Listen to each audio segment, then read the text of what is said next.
పవన్ కళ్యాణ్ వారసుడు అకిరానందన్ హీరోగా ఎంట్రీ కోసం అభిమానులు ఎంతగానో ఎదురుచూస్తున్నారు. వారికి హార్ట్ బ్రేక్ అయ్యే విషయాన్ని వెల్లడించింది రేణు దేశాయ్. అకిరా ఎంట్రీపై ఆమె రియాక్ట్ అయింది. పవన్ కళ్యాణ్ వారసుడి కోసం అంతా వెయిట్ చేస్తున్నారు. అకిరానందన్ హీరోగా ఎంట్రీ కోసం అభిమానులు ఎదురు చూస్తున్నారు. ఏజ్ పరంగా చిన్నవాడు కావడంతో అంతగా ఒత్తిడి లేదు, కానీ ఆయన్ని హీరోగా చూడడం కోసం మాత్రం పవన్ అభిమానులు ఈగర్గా వెయిట్ చేస్తున్నారు. అకిరానందన్ అడపాదడపా పబ్లిక్లో కనిపిస్తేనే ఆయన ఫోటోలు, వీడియోలు వైరల్ అవుతున్నాయి. అలాంటిది తెరపై మెరిస్తే మామూలుగా ఉండదు. అలాంటి సమయం కోసం అభిమానులు ఈగర్గా చూస్తున్నారు. అయితే పవన్ అభిమానులకు రేణు దేశాయ్ పెద్ద షాక్ ఇచ్చింది. ఇదిలా ఉంటే అకిరానందన్ హీరోగా ఎంట్రీకి సంబంధించి గతంలోనూ రేణు దేశాయ్ స్పందించింది. తను సినిమాల్లోకి వస్తానంటే తాను సంతోషిస్తానని, ఆ విషయాన్ని బ్యాండ్ మూతతో ప్రకటిస్తానని చెప్పింది. ఇప్పుడు మరోసారి ఆమె రియాక్ట్ అయింది.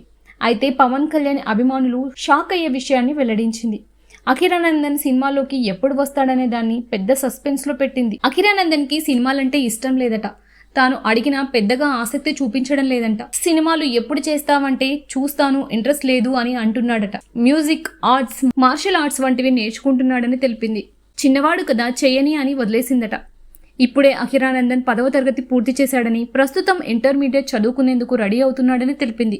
ఈ క్రమంలో మరో ఆసక్తికర విషయాన్ని పంచుకుంది రేణు దేశాయ్. తాను దర్శకురాలిగా సినిమా చేస్తే టాలీవుడ్లో ఏ హీరోతో సినిమా చేస్తావనే ప్రశ్న ఎదురు కాగా కొత్త వారితో చేస్తానని తెలిపింది. అకిరాతో సినిమా చేస్తానని చెప్పడం విశేషం. మరి ఇది ఎంతవరకు వర్కౌట్ అవుతుందో చూడాలి. తాను త్వరలో దర్శకురాలిగా సినిమా చేయబోతున్నట్లు చెప్పింది. అదే సమయంలో మంచి రోల్స్ వస్తే నటించడానికి రెడీగానే ఉందట. ప్రస్తుతం తెలుగులోనే 2-3 సినిమాలు చేస్తుందట.